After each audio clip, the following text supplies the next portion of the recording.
My name is Frank Steinick. I am head of the Human-Computer Direction Group at the University of Hamburg, and my research interest is in virtual reality, augmented reality, and associated technologies. So we are really interested in all research questions and challenges which arises when human meets technology, in particular not on a two-dimensional screen, but in the 3D environment that we live in. Mm-hmm. And well, you're not old, so you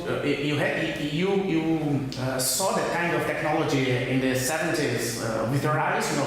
No, not really. I mean, I was born in '77, so I was basically born in the area of personal computer. Mm-hmm. So I was raised in a world in which everybody had just a single computer. Yeah? That was a desktop computer which was on my chair, on my table, and you had that basically for doing school or research, etc.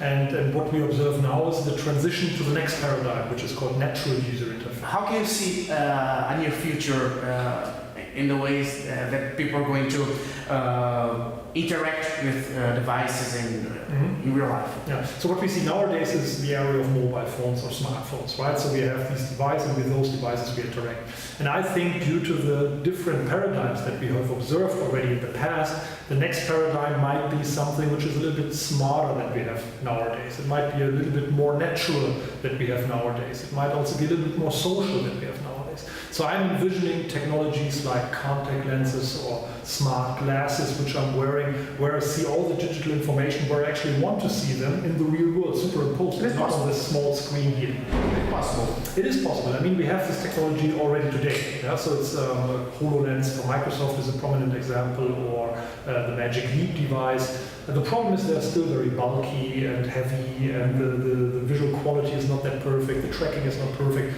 but we get a glimpse of how this technology might be if it's just like sunglasses that I'm wearing or regular glasses, and I can then see all the information that I need, can immediately translate something, I can show you something immediately here, we can share data together, and I think those kind of interfaces will really revolutionize the way how we communicate, how we teach, how we learn, how we entertain. How are your thoughts about this meeting, putting that kind of people together, and people that are not pretending to sell things, but are intending to just share this kind of knowledge? Yeah, I think that's part of the research community. Yeah? So I'm interested in the big questions, and I would like to answer those questions. I don't want to sell a product at the end. So those are different kind of communities, and usually they also have separate events. Sometimes they co-locate, which is also very nice. But to be honest, I'm not really interested in selling products, and I'm not interested in somebody who wants to sell me products at a research convention. I'm really interested in how can we solve certain problems, even if the product is like 15 or 20 years in the future. However, of course, we talk to our end users. So, for example, whenever we perform experiments, I don't perform experiments with researchers. Those are ordinary people, yeah? So like people from all kind of backgrounds, etc. So and that's the same applies for other people doing research in games or graphics. So you usually explore your target groups, but sometimes it doesn't make sense to put them all together at a conference, because quite frankly, most of the talks that you hear are really boring if you're not interested in the research. How was this knowledge exchanging? It was nice. Yeah, I mean, one of the problems is, of course, that at least for myself, I don't speak Portuguese, and my Portuguese is really, really bad, so I could only attend those courses given in English. That's my German. Yeah, that's true. But anyway, it's always good if you can share information. Yeah? So I think part of the conference here is in English, so that's good. So I have to pick those talks which I can actually understand.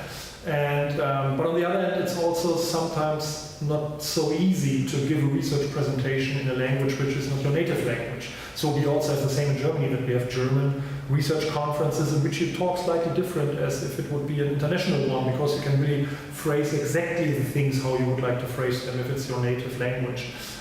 But still here I had some really nice discussion with colleagues and people which I know already from other conferences, but I also learned some new people which I haven't met before.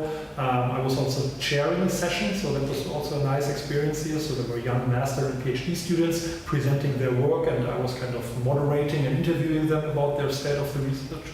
So that was kind of an interesting experience. Yeah.